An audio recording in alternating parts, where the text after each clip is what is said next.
Sri Siddharameswar Maharaj. La llave de la realización del ser. Capítulo 3.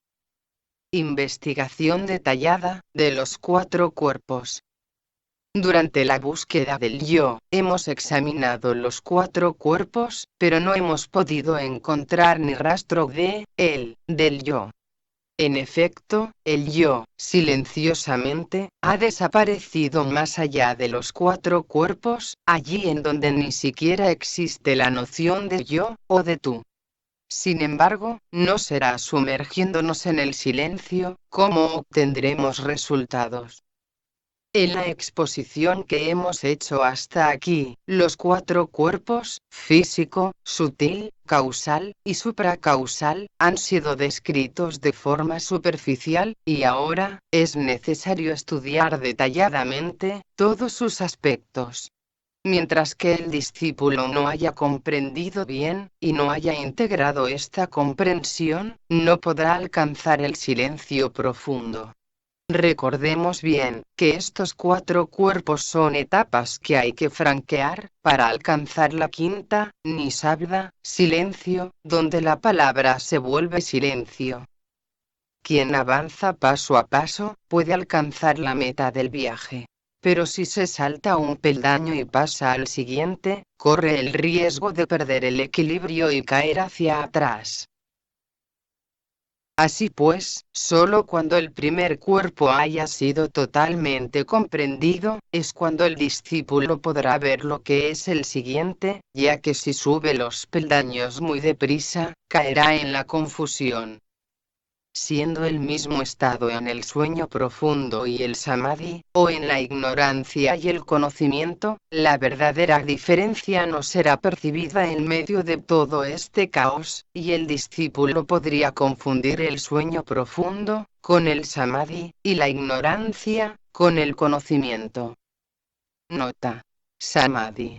Samadhi, o absorción en el sí, en el Atman, con o sin suspensión, de las facultades humanas. Fin de la nota.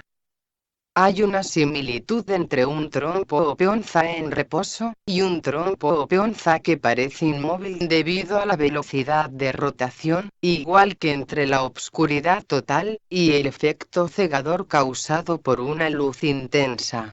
A pesar de la similitud de su apariencia, hay una gran diferencia entre estos dos estados, por eso es necesario ir paso a paso, para evitar toda confusión. Ahora, sería prudente llamar la atención del discípulo sobre otro punto. Se trata de quitar las dudas que las aparentes contradicciones del método de exposición adoptado por las escrituras podrían suscitar en su espíritu. Primero, examinemos el método adoptado por las escrituras. Para explicar un punto al discípulo, se le describe tal punto, insistiendo sobre su importancia. Luego se le dice que, si él lo comprende bien, recogerá el fruto. Antes de pasar al punto siguiente, se le remarca la futilidad del punto que había comprendido. Entonces se le explica la gran importancia del siguiente punto.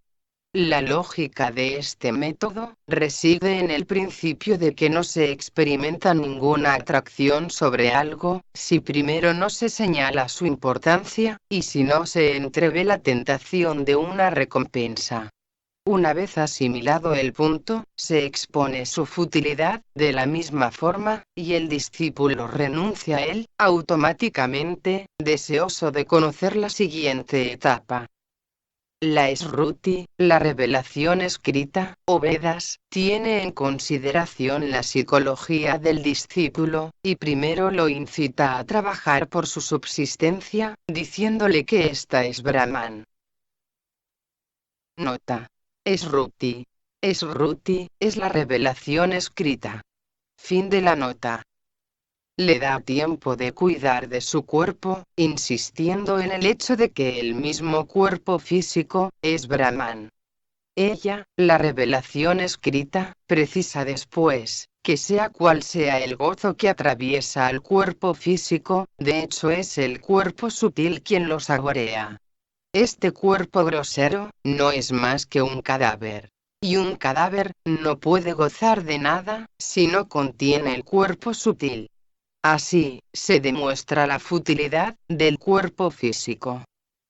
Luego, la Sruti, o revelación escrita, da importancia al cuerpo sutil. La mente, el intelecto, y la energía vital, son Brahman. Después, viene el cuerpo causal, más denso y más grande, que absorbe al mismo cuerpo sutil. El cuerpo causal es glorificado, en tanto que Brahman. Y la Shruti, o revelación escrita, dice al discípulo, tú mismo te has vuelto el cuerpo causal. Siendo el cuerpo causal la ignorancia original, la oscuridad total, el discípulo es forzado a continuar hacia el cuerpo supracausal, al conocimiento del sí, o Atman, de donde emana la voz que dice, yo soy, el testigo. Después de haber desechado cada cuerpo, la Sruti afirma que todo es Brahman, pero para explicar al inalterable Brahman, ella finge ignorancia, y repite esta frase, ni esto, ni eso. Lo que no es la ignorancia, es Brahman. Lo que no es el conocimiento, es Brahman. Procediendo negativamente, la Sruti describe a Brahman como eso que está más allá de los cuatro cuerpos. Su principio es pues, el siguiente, cuando se dice que el uno es más grande que el otro, eso no significa que es el más grande. Por ejemplo, si comparamos una aguja de coser los sacos de yute, con una aguja ordinaria, podemos decir que es más grande, pero no puede ser más grande que una barrena utilizada para sondear el suelo.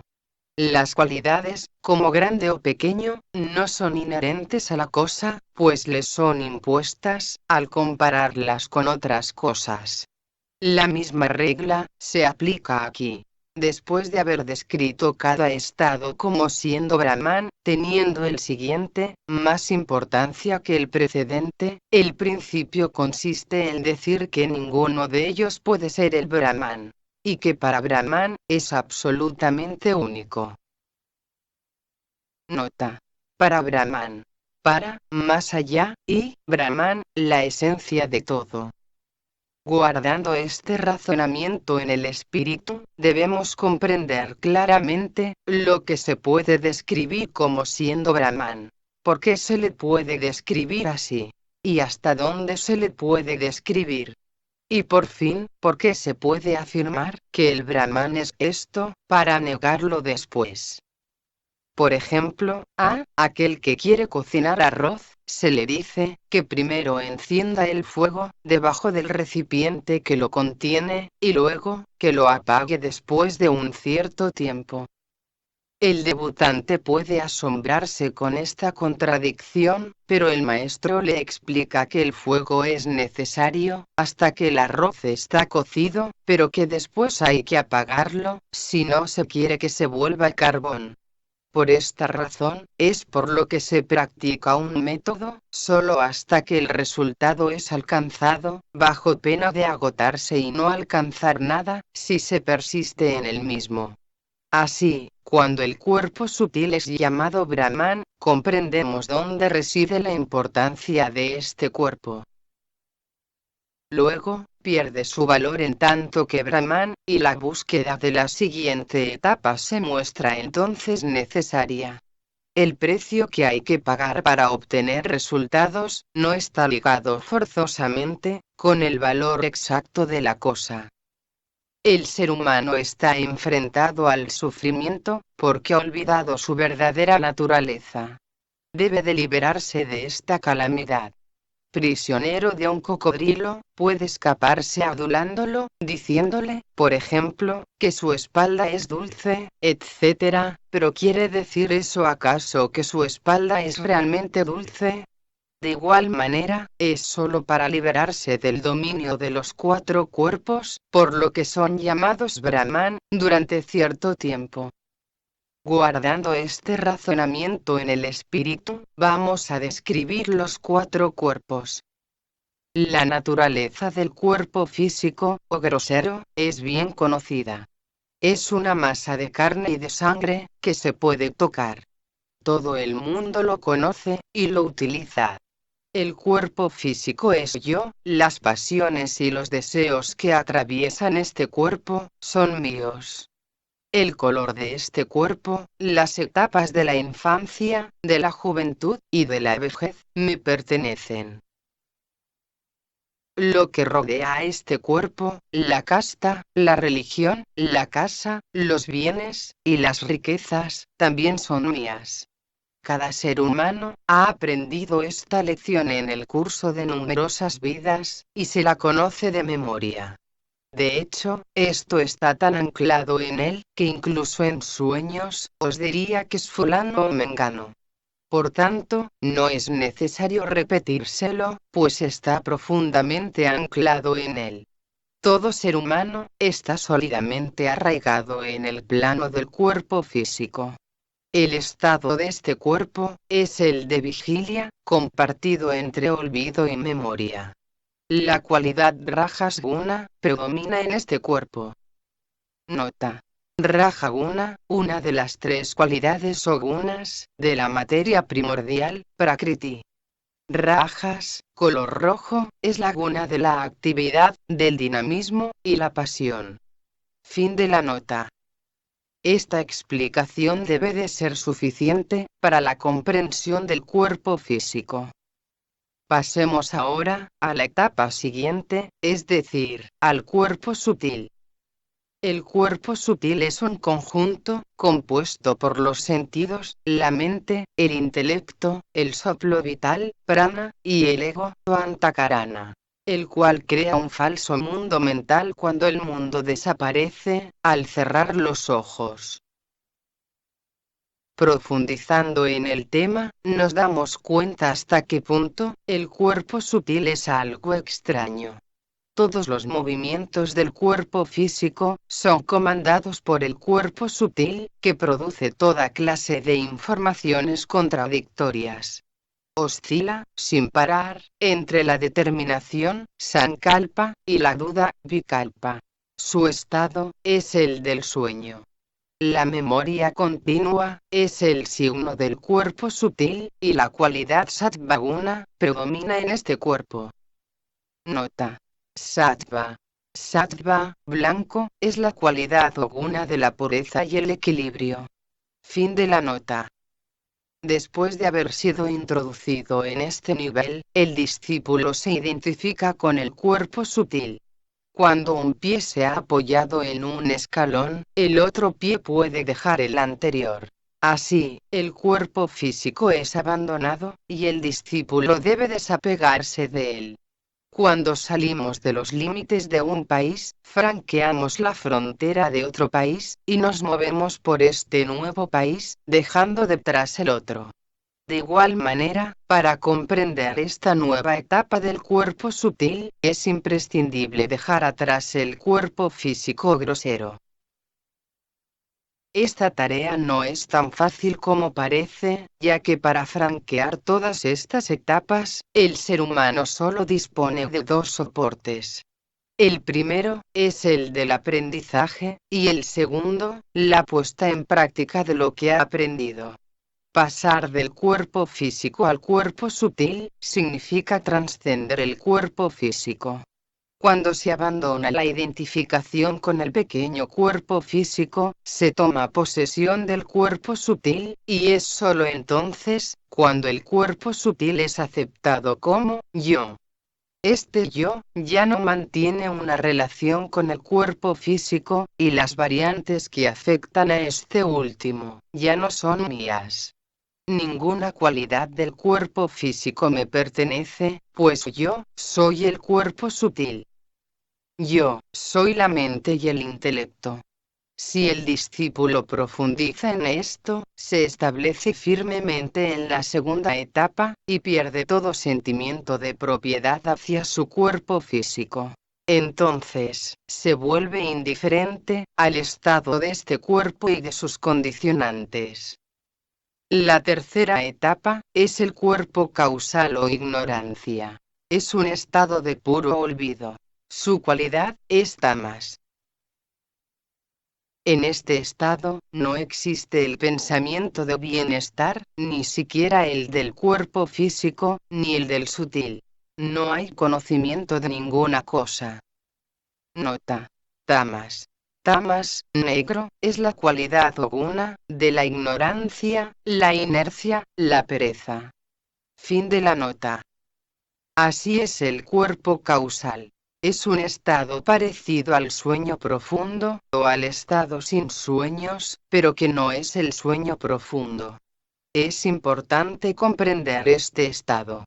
Los que han experimentado el principio cero del cuerpo causal, donde no existe nada, y que es puro vacío, regresan después de haber alcanzado este punto, diciendo, más lejos de esto no existe nada. Desde el punto de vista de los filósofos occidentales, se trata del estado de lo incognoscible. Este estado sin pensamientos ni deseos, libre de toda duda, es el samadhi, y nirvikalpa brahman. El brahman sin atributos. Pero cuando este vacío es alcanzado, existe el riesgo de ilusionarse y decir, hoy he comprendido a Brahman. Nota. Samadhi es el estado de unidad o reabsorción en el sí, o Atman. No es una forma de éxtasis, ya que éxtasis indica salir de uno mismo, mientras que Samadhi es precisamente reabsorberse en su identidad real, el sí. Nirvikalpa Samadhi es el más alto estado de reabsorción. En él, desaparecen las percepciones sensoriales y mentales, a diferencia de otras clases de Samadhi. No existe dualidad, con el sí universal, o el Brahman sin atributos, pero es un estado temporal, del que se vuelve de nuevo a la conciencia individual, o a la dualidad. Fin de la nota. El estado de vacío, o de puro olvido, es ese intervalo entre dos pensamientos, justo antes de que un nuevo pensamiento aparezca. O, ese intersticio, entre el estado de vigilia, y de sueño profundo. Este estado de estar totalmente en blanco, sin recuerdo, es llamado Anandamaya Kosa, por las escrituras. Nota. Anandamaya Kosa. Anandamaya Kosa, o envoltura de beatitud, es la primera envoltura del Jivatman, o persona espiritual, de las 5 envolturas que describen las escrituras, si comenzamos desde el interior al exterior. Fin de la nota. En el estado del cuerpo causal, la lucha, la confusión, y el flujo incesante de los pensamientos, han desaparecido. Comparando este cuerpo con los otros dos, la paz predomina en él, y el discípulo se sumerge en el gozo, pero no debe de olvidar que no es la paz última, la plenitud real. El cuerpo causal es el estado natural de los dioses, de los demonios, y de los seres humanos, y su característica principal es el vacío, el olvido total. El sueño profundo sin sueños, solo se da cuando hay olvido, y si decimos, he dormido, pero puedo recordar algo, eso es lo mismo que decir, no he dormido, pues estar en sueño profundo, significa no recordar nada. Dormir estando en estado de vigilia, quiere decir, entrar dentro del cuerpo causal, que es el estado natural del hombre. No saber nada, es este estado. Ni los mismísimos grandes eruditos, comprenden la naturaleza humana, y aún menos la naturaleza divina. Para explicar este estado, vamos a estudiar este intervalo o pausa. Si existe alguna cosa difícil, es el establecerse bien, en este estado de vacío, de olvido total. El discípulo deberá hacer un gran esfuerzo para llegar a él, a este estado de vacío, o de olvido total. En el intervalo entre dos estados, no hay otra cosa más que la consciencia pura. En el estado de Moni, un hombre silencioso, la palabra no aparece, y si surge, es sin su significación. No hace más que insinuarse. Cuando la palabra aparece, y se le autoriza a imprimir su sentido en el corazón, nace el mundo. Si se la deja pasar a la palabra, sin permitirle que imprima su sentido en la mente, significa la supresión del mundo. Cuando la mente ya no es alimentada por la palabra, no queda más que la pura energía de la consciencia, y la experiencia continua de este estado, es lo que se llama el estado de silencio. El discípulo que ha puesto el pie en el peldaño de la tercera etapa, después de haber franqueado la primera y la segunda, siempre tiene la impresión de que es un estado de puro vacío, aunque se le haya dicho que es el estado de la pura conciencia. Tomando este vacío por el Brahman, es incapaz de ser el testigo de este vacío, pero se dirige hacia la cuarta etapa, y si se vuelve para ver la tercera, no verá nada. Se preguntará, ¿cómo su maestro ha podido guiarle hacia una etapa que no existe? De hecho, cuando la pura conciencia es conocida, no puede existir señal de lo que se llama ignorancia. No se puede comprender lo que es el estado del olvido total, pues en él no aparece ninguna modificación en el mental, salvo el de la pura conciencia. La consciencia o conocimiento se presenta al discípulo de dos maneras. La primera ocurre cuando un objeto se presenta en la consciencia. Es la consciencia objetiva. En el segundo caso, no se presenta ningún objeto en la consciencia. Entonces se trata de la pura consciencia. Estas son las dos modificaciones mentales que se presentan al discípulo, y de su punto de vista, del punto de vista del discípulo, la palabra ignorancia, o vacío, no tiene sentido. El olvido total no puede existir para él, ya que todo lo que es conciencia, que puede ser con o sin objeto. Presentar el estado del cuerpo causal, como siendo ignorancia, vacío, estado de olvido total, en donde nada puede captarse, es el hecho de la pura conciencia. Para explicar a sus alumnos que un punto no tiene ni longitud ni espesor, el profesor pinta con una tiza en la pizarra un punto que tiene longitud y espesor. Y esto aquí es igual.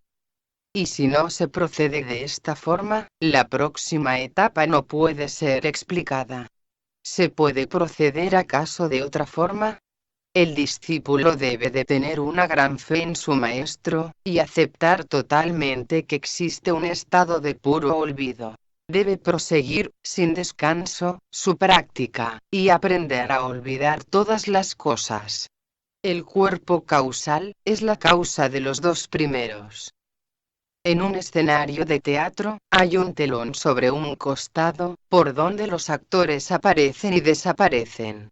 El estado natural del hombre es parecido a este bastidor. Es el estado de olvido total, de ignorancia. La memoria surge de detrás del telón, y luego desaparece.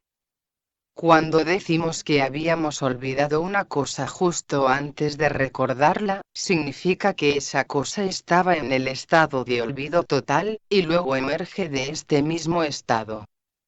Inversamente, cuando decimos que hemos olvidado alguna cosa, eso quiere decir que la cosa que estaba en la memoria, ha desaparecido en el bastidor del olvido.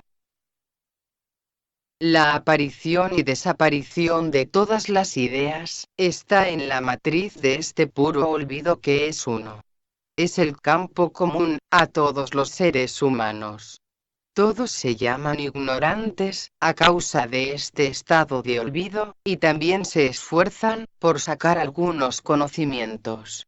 Pero la mayoría de estos infortunados, se dirigen hacia los conocimientos mundanos, y pasan de esta forma por alto, el conocimiento de su verdadera naturaleza.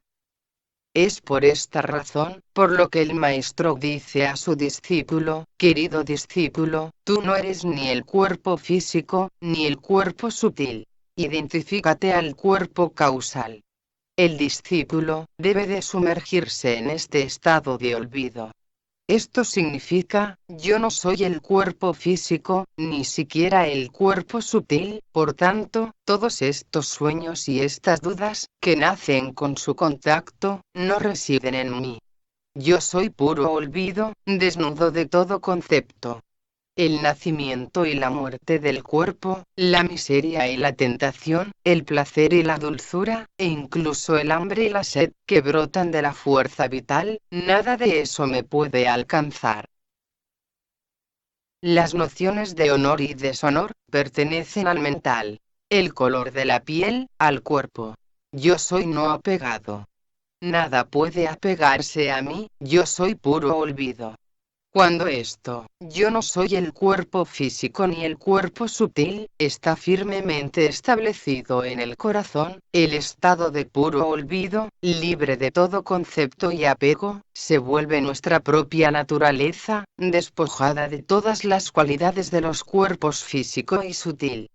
Por medio de esta práctica mental, el discípulo franquea la tercera etapa, y entonces puede pisar el siguiente escalón, que es el Mahakarana, o cuerpo supracausal. Nota. Mahakarana.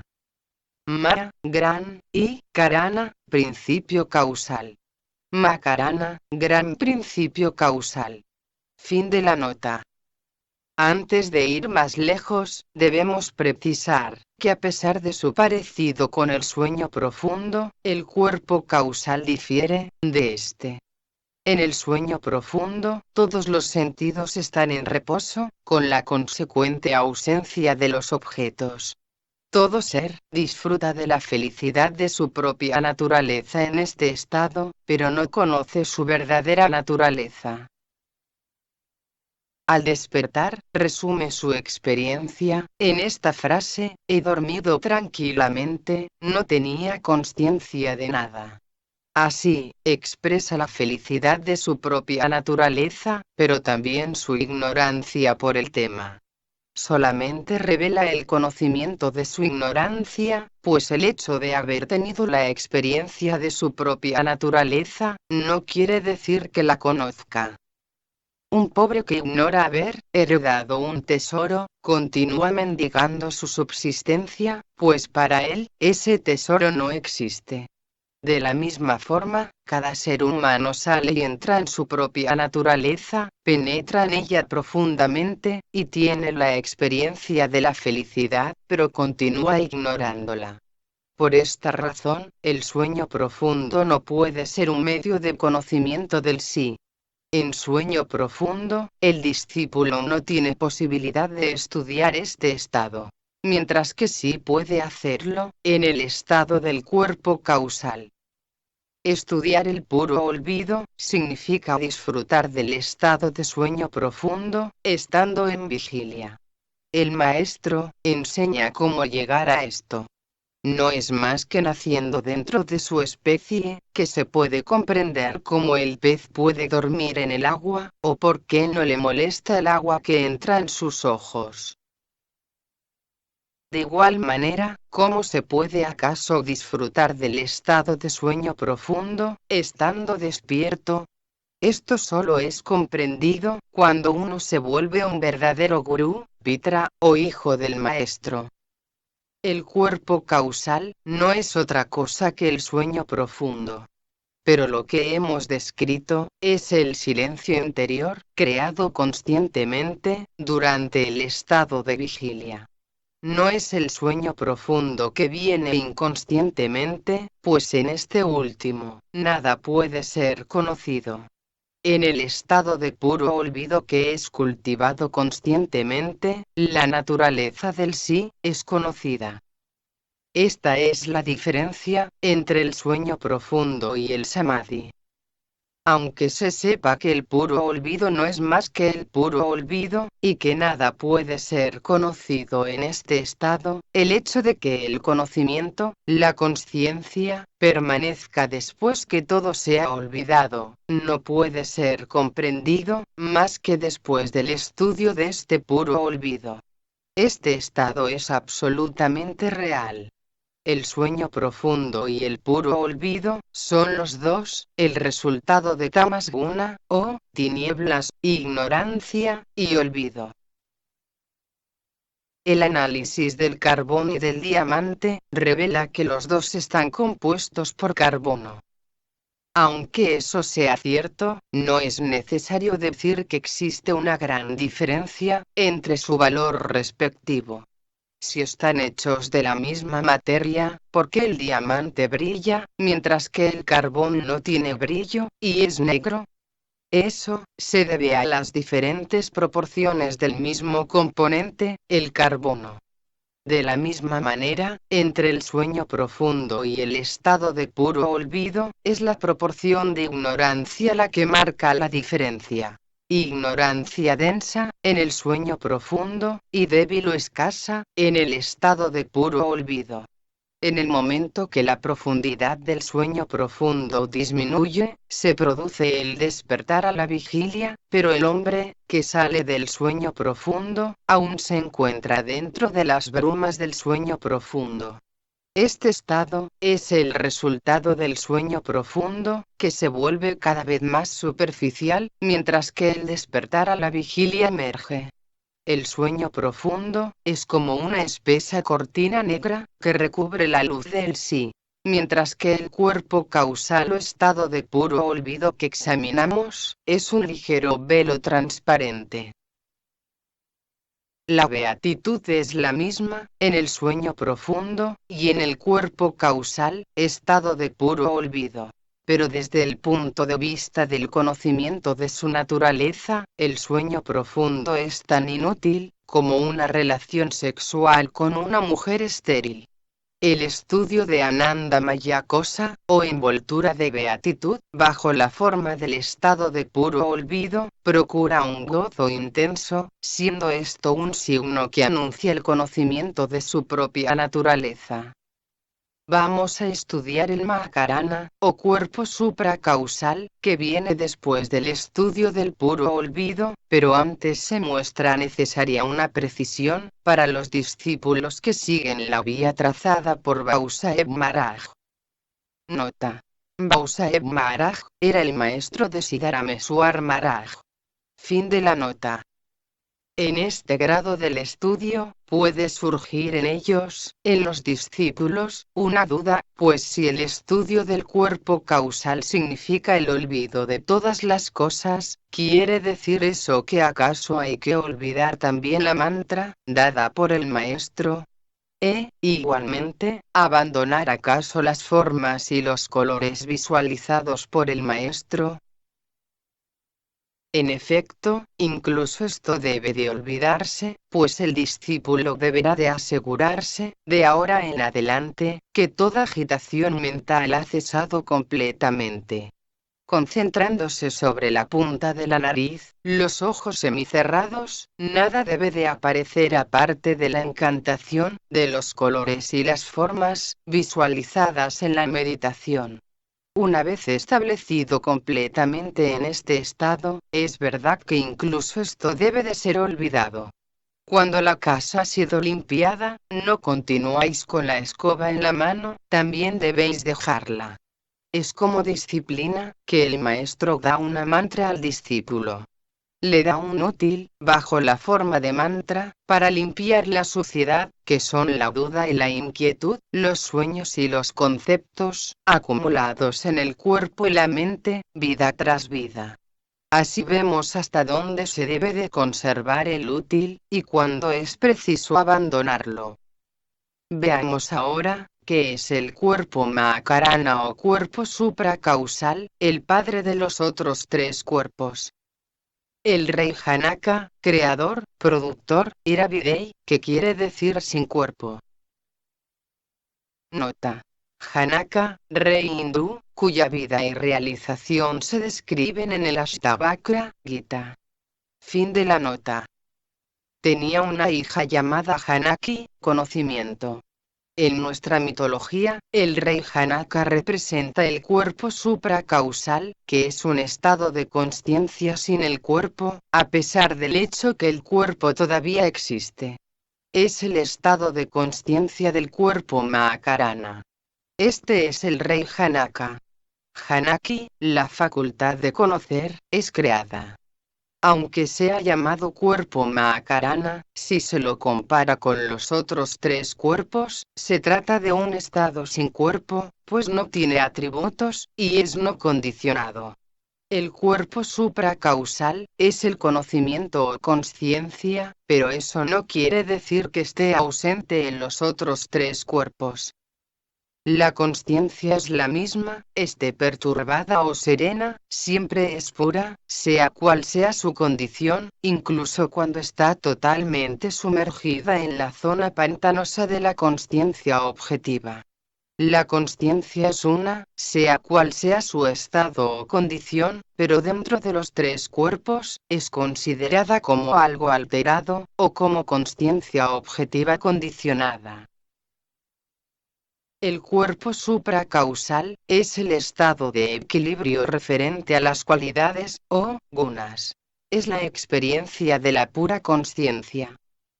La consciencia es una, en la ecuanimidad, o en la confusión, pero un ser inexperimentado, que se identifica a los condicionamientos, verá diferencias y separaciones, dentro de la misma consciencia.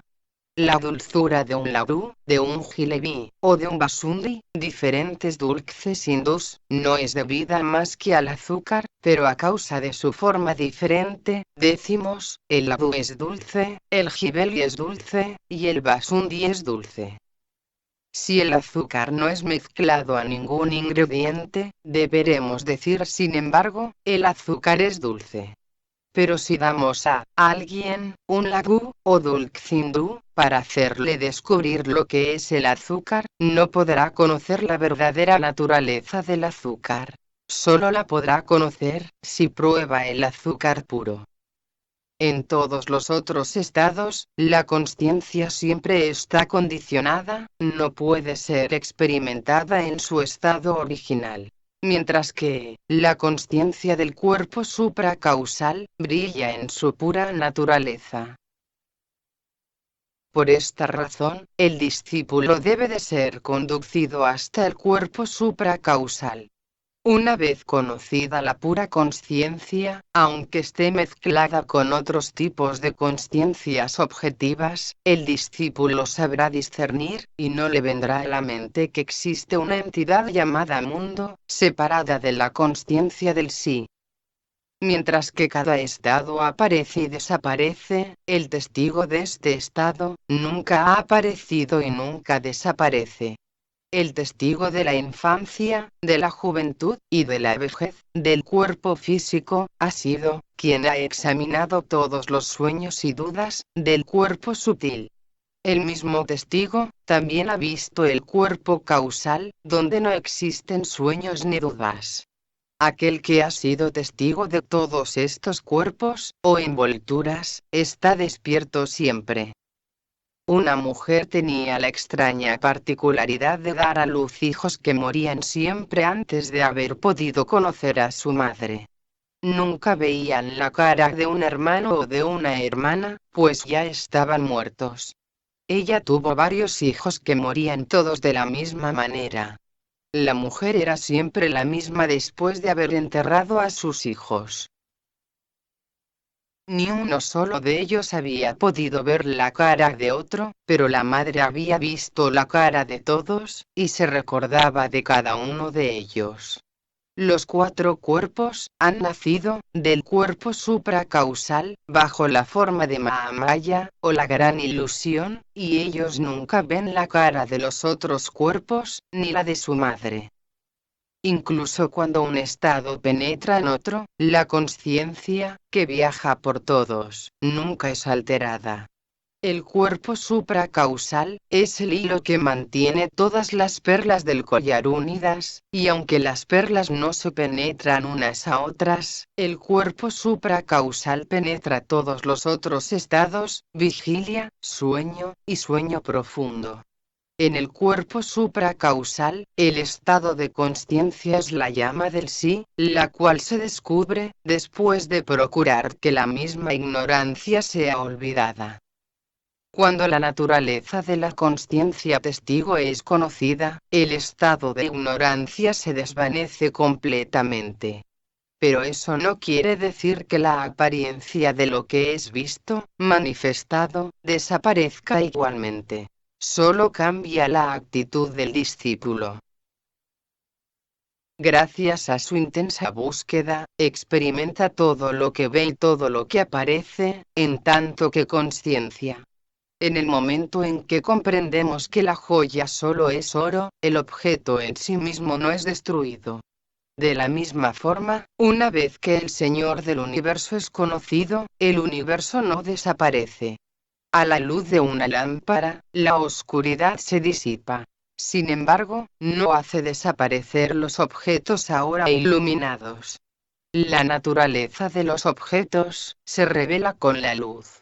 Mientras que nosotros percibimos y sentimos el mundo a ciegas en la oscuridad de la ignorancia, el Maestro ilumina nuestra visión, y cuando brota la llama del conocimiento en nuestro corazón, extiende su luz alrededor de ella, y la oscuridad desaparece. El mundo permanece tal cual es, mientras que su verdadera naturaleza es desvelada. Después de haber adquirido el verdadero conocimiento, nuestro punto de vista sobre el mundo cambia. La percepción de un espejismo es diferente, según el punto de vista de un hombre o de un ciervo. Cuando una roca es calentada por los rayos del sol, las ondulaciones del vapor que se elevan, parecen, para quien las observa, un arroyo de agua. Esta ilusión se llama espejismo. En marathi, el espejismo se llama Mithla, el agua del ciervo. El ciervo, ilusionado por el espejismo del agua, se precipita para saciar su sed, creyendo que es verdaderamente agua. Cuando se da cuenta que no hay agua, queda decepcionado.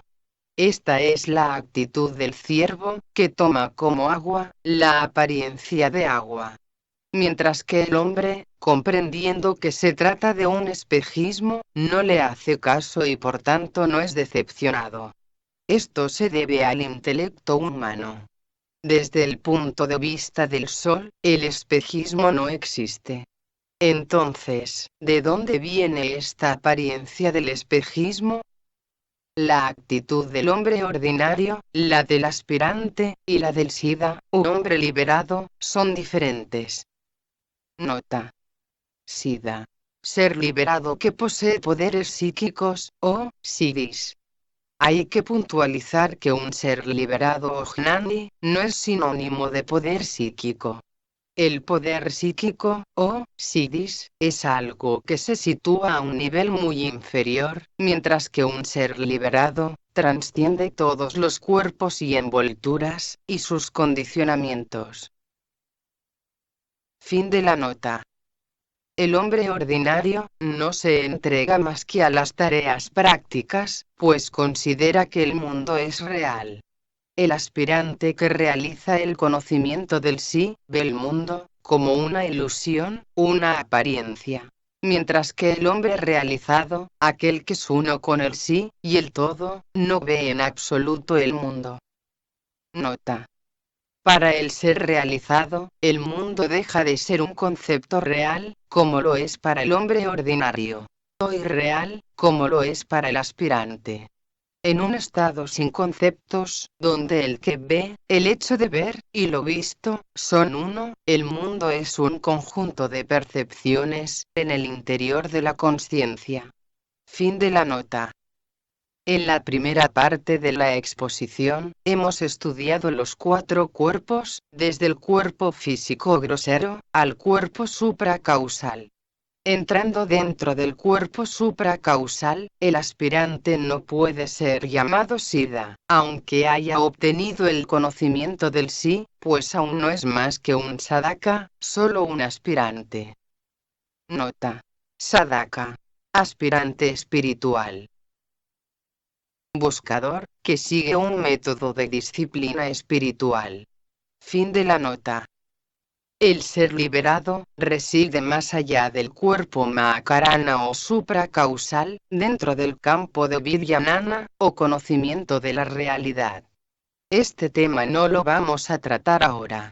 Mejor vamos a estudiar el Mahakarana o cuerpo supracausal, de forma detallada.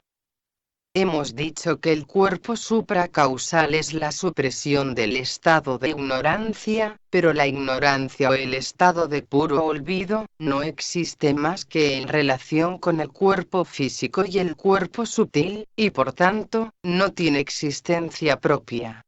Su existencia relativa debe anularse por la adquisición del conocimiento, aunque sea ridículo decir que lo que no existe debe de ser destruido. Rama tiene un aro o pulsera. Govinda no lo tiene. ¿Acaso la ausencia de un aro denota la existencia de alguna cosa llamada aro? No. Exactamente de la misma manera, el estado de puro olvido, que no existe, solo ha aparecido en relación con el cuerpo físico y sutil, es, pues, un estado imaginado. Samartha Ramdas, en su obra monumental, Das Bodh, ha demostrado que este estado de ignorancia bajo la forma de puro olvido, es un estado en el que lo que no era, se vuelve no existente. ¿Existe acaso verdaderamente el estado de conocimiento del sí? El testigo de la ausencia de los sueños y de las dudas, como en el estado de puro olvido, y el que sabe que estos no existen, es Jnanadeva, el señor del conocimiento, el testigo de la disolución de las modificaciones de la consciencia. Él preside el cuerpo supracausal. Este conocimiento, o consciencia observadora, no obstante, es un parásito de la pura naturaleza del sí, que no es más que un remedio para la ignorancia del cuerpo causal.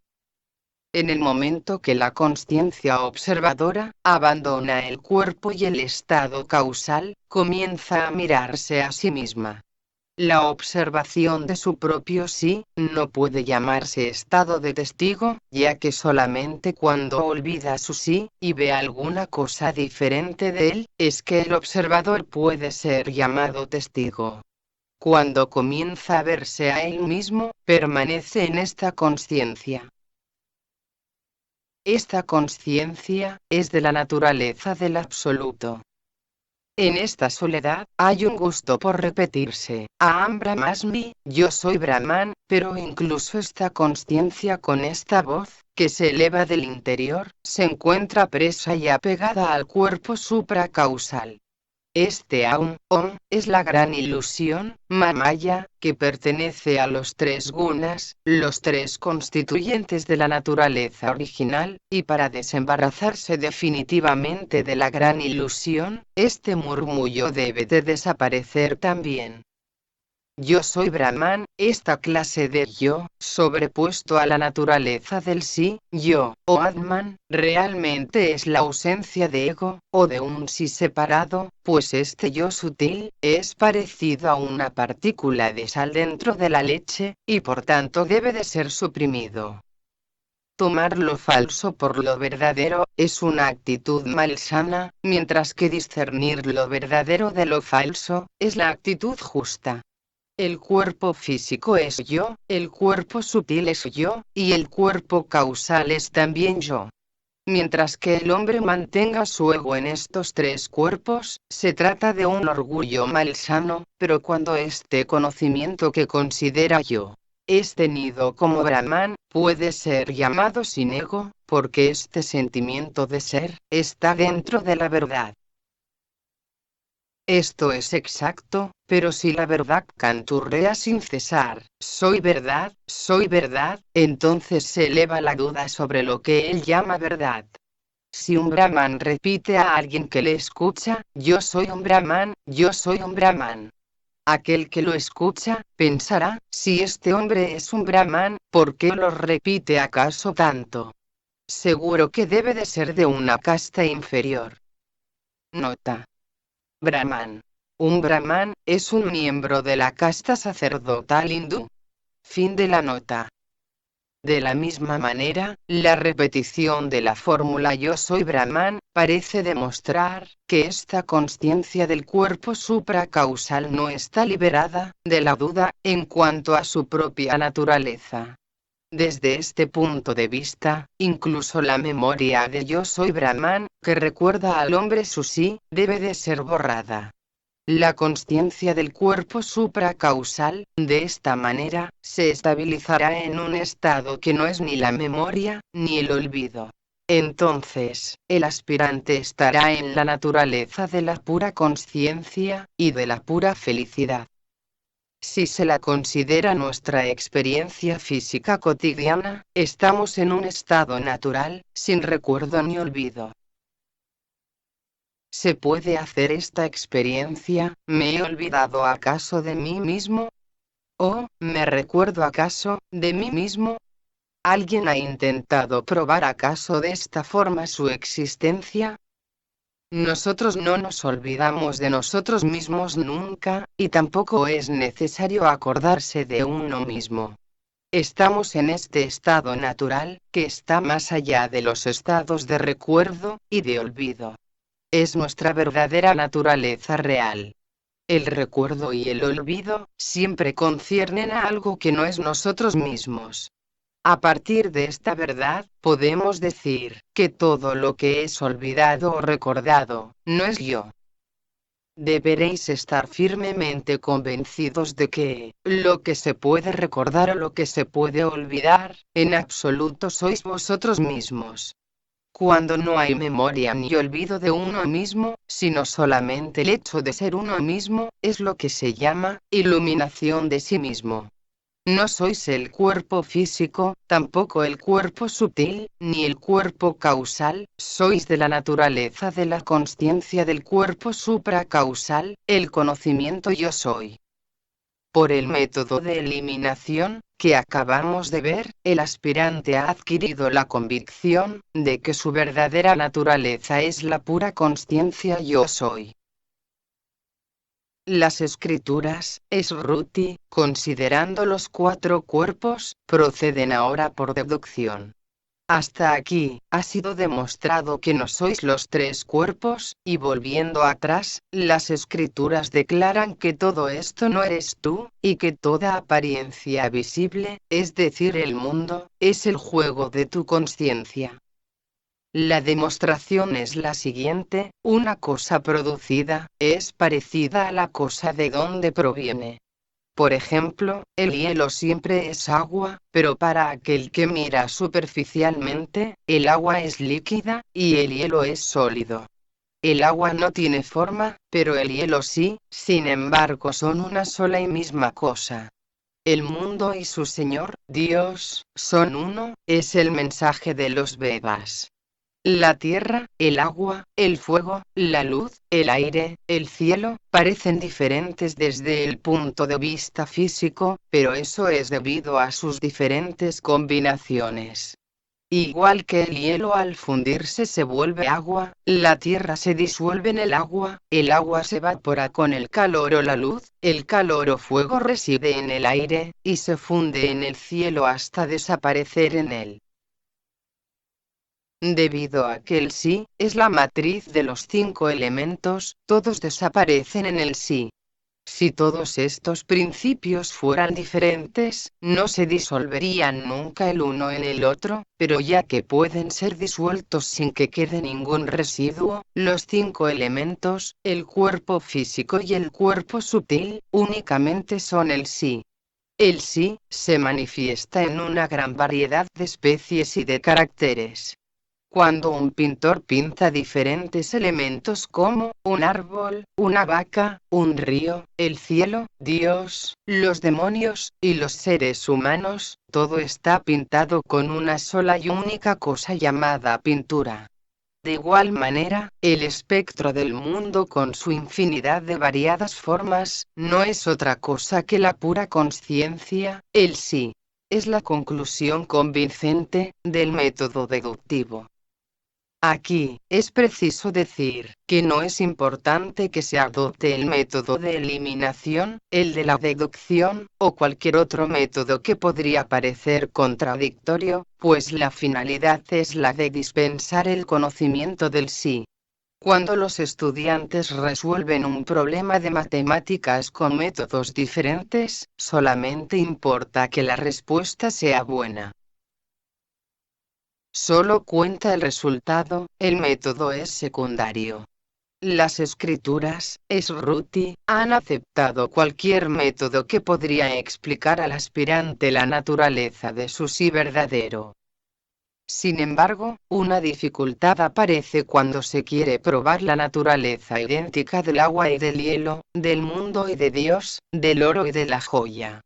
A través del método de la deducción, aunque el oro y la joya tienen la misma naturaleza, hasta que el joyero no trabaje el oro, la joya no puede aparecer. El agua solo puede transformarse en hielo, si hace frío. Aunque el mundo y Dios no son más que uno, el razonamiento presupone que ha habido una transformación de Dios, y que se ha solidificado en tierra, o que se ha fundido en agua, y que luego se ha vuelto fuego, etc. Esto supone que al principio Dios se ha vuelto los 5 elementos, y que así se ha formado el mundo. Es el defecto del método deductivo, y podemos levantar una crítica sobre este punto, pero Samartha Ramdas lo ha recusado con esta frase: oh, hombre, ¿por qué te interrogas sobre algo que no existe? El mundo no ha llegado a existir, mientras que solo el absoluto, para Brahman, existe. Olvidarse de su sí, es el nacimiento de Maya. Ma significa, no es. Y ya significa que. Maya significa lo que no es. Lo que no es algo que no existe. ¿Cómo describir acaso esta mujer que no existe? Nota. Mujer. Haciendo referencia a Maya, que es de género femenino. Fin de la nota. ¿El hijo de una mujer estéril es acaso blanco o negro? ¿Qué edad tiene? ¿Cuál es su altura, su casta? Etcétera. ¿Cómo responder acaso estas preguntas? Para que un niño deje de llorar, se le dice: va a venir el coco. Y se calma, gracias al coco que no existe. Después, le pregunta a su padre: ¿cómo es el coco? ¿Tiene acaso el hocico muy largo y los dientes muy grandes? Etcétera. Entonces, el padre, se ve forzado a explicar que su hocico es enorme, y que sus pies llegan hasta las comarcas lejanas, etc. Se inventa todo lo que se le pasa por la cabeza, haciendo un retrato terrorífico del coco, y diciendo al final: así más o menos es el coco, así que pórtate bien. Esta clase de descripción es ideal para Maya, la ilusión. Maya, no existente, existe entonces, y crea el mundo. Los Vedas han intentado explicar a los buscadores de verdad, según su capacidad de comprensión, cómo fue creado el mundo, y de qué clase de ilusión se trata. En cierta manera, las escrituras han encontrado el origen de la ilusión y del mundo. El origen de la ilusión y el mundo, se produce espontáneamente. El razonamiento de deducción puede contradecir otra teoría.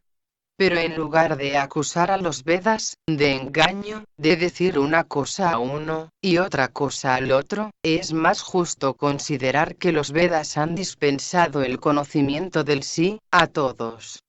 Aspirantes y buscadores, al utilizar el intelecto a través de sus propios filtros, se equivocan al tratar de la naturaleza real de este mundo, y los Vedas han barrido o eliminado esta ilusión. Una madre dará gachas a uno de sus hijos, mientras que a otro, que sufre indigestión, le dará una torta hecha con otra clase de cereales. ¿Diremos acaso que esta madre es injusta? Ella sabe el alimento que conviene a cada uno de sus hijos. Podemos decir la misma cosa de los métodos utilizados por los Vedas. Métodos diferentes, para aspirantes diferentes. Las diferencias son de orden intelectual, pero todos sufren de la idea de lo creado, de la manifestación, o samsara. Y de la idea, de que el mundo ha sido creado. Nota. Samsara. Samsara es la existencia fenoménica, y la transmigración, en el tiempo. Fin de la nota. Para curar esta enfermedad, los Vedas han tenido que aplicar diferentes métodos, en función de la capacidad de comprensión de los aspirantes. La fiebre es un único y mismo síntoma, pero el médico con experiencia dará diferente tratamiento en función del estado físico del enfermo, buscando siempre la misma meta, que es el curar al enfermo. La meta es la misma, pero los medios para llegar a ella son diferentes. Un medicamento puede ser conveniente para un enfermo, pero no para otro que tenga una condición física diferente. De la misma manera, el conocimiento dispensado a un aspirante que tenga cierta cultura, no tendrá utilidad para otro que tenga una cultura más amplia, o más pobre. No hay, pues, ninguna falta en los métodos adoptados por las escrituras. La falta se encuentra más bien en el mental del aspirante. La meta de la madre Sruti es que todos sus hijos comprendan lo que es el conocimiento del sí. El aspirante debe, pues, abandonar su actitud crítica y realizarse, a través del conocimiento del sí.